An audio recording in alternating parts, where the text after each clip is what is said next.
बेसन आणि रव्याचा डोसा करणार आहोत। हा डोसा जो आहे हा झटपट होणारा डोसा आहे आणि कधी संध्याकाळी आपल्याला जेवण बनवायला कंटाळा आला किंवा अचानक कधी पाहुणे आले त्यावेळेला सुद्धा हा एकदम झटपट होणारा डोसा आहे आणि ह्याच्यातली जी साहित्य आहे आपल्याकडे ते नेहमीच अवेलेबल असतं। तर आपण तो डोसा आज कसा त्याच्यासाठी लागणारं पहिले साहित्य बघून घेऊया। तर इथे साहित्य पण एकदम सिंपल आहे, प्रमाण पण एकदम सिंपल आहे। 1 वाटी बेसन, तेवढीच 1 वाटी रवा, तेवढीच 1 वाटी दही आणि हळद, मीठ, जिरेपूड, एक छोटा कांदा कट करून, हा ऑप्शनल आहे, हे आपण तुम्ही विदाऊट कांद्याचं पण करू शकता। तसंच इथे मी कोथिंबीर आणि कढीपत्ता थोडंसं कट करून घेतलं आहे, ते पण ऑप्शनल आहे।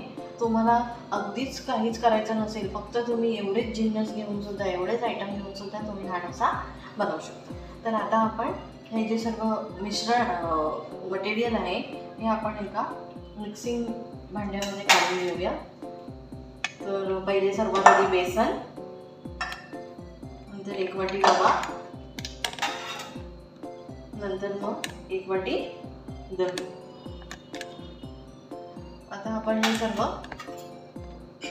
मिक्स करून घेऊ व्यवस्थित, अजिबात गुठळ्या नाही राहिल्या पाहिजेत। आपण 1 वाटी पाणी घेऊया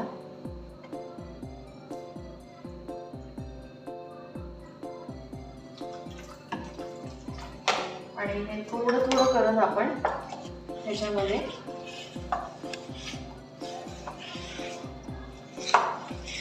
मिक्स करून घेऊ।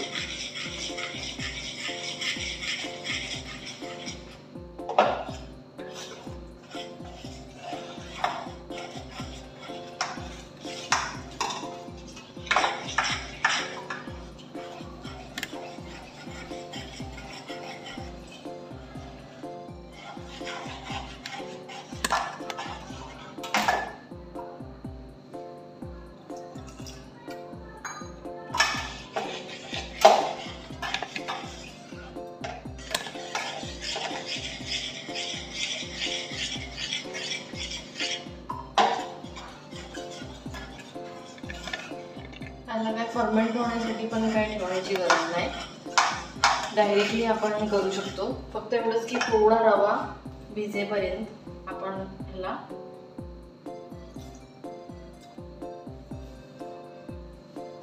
ठेवायचं आहे।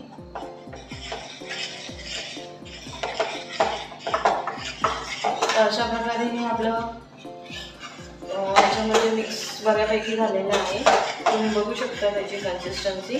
तर आता आपण हे झाकण मारून थोडा अजून हा रवा फुलायला देऊया।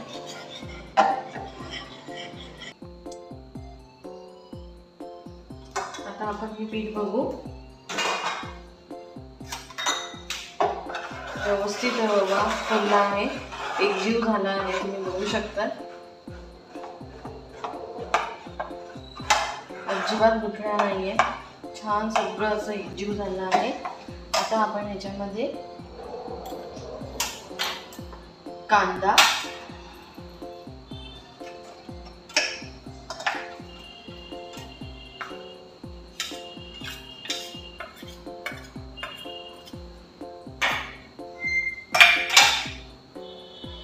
आणि आहे कोथिंबीर आणि कढीपत्ता कट करून घेतलाय, त्याचप्रमाणे चवीपुरतं मीठ, त्याचप्रमाणे 1 पाव चमचा हळद, त्याने कलर छान येतो, आणि भाजलेल्या जिऱ्याची पूड। आता हे सर्व जिन्नस आपण मिक्स करून घ्यायचे। आपण थोडंसं ह्याच्यामध्ये आता पाणी टाकून घेऊ आणि मिक्स करून घेऊ।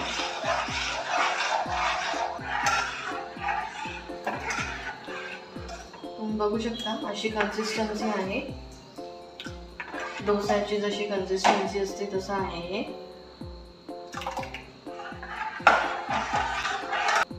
आता हे बॅटर आपण डोस्यासाठी टाकून घेऊया. पहिले थोडंसं आपण तर तवा आपला आपण थोडं ऑइलने ब्रश करून घेऊ.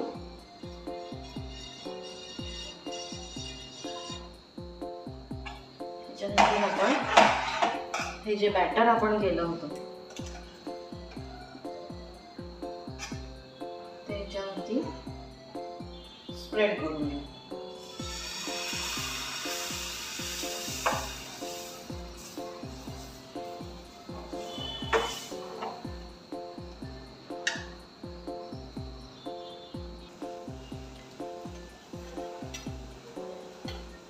आपण वरतून थोडंसं तेल स्प्रेड करून घेऊ.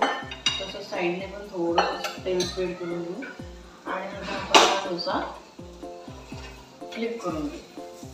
साईडचे रिलीज झाला आहे. अशा प्रकारे हा डोसा आपण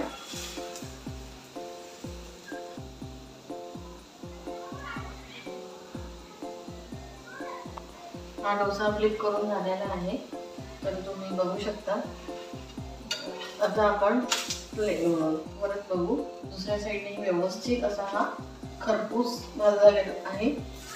तर अशा प्रकारे बेसन आणि रव्याचा झटपट डोसा रेडी आहे. खूप छान लागतो हा डोसा खाण्यासाठी. आता अशाच प्रकारे मी या सर्व बाकीच्या बॅटरचा पण मी डोसे करून घेते.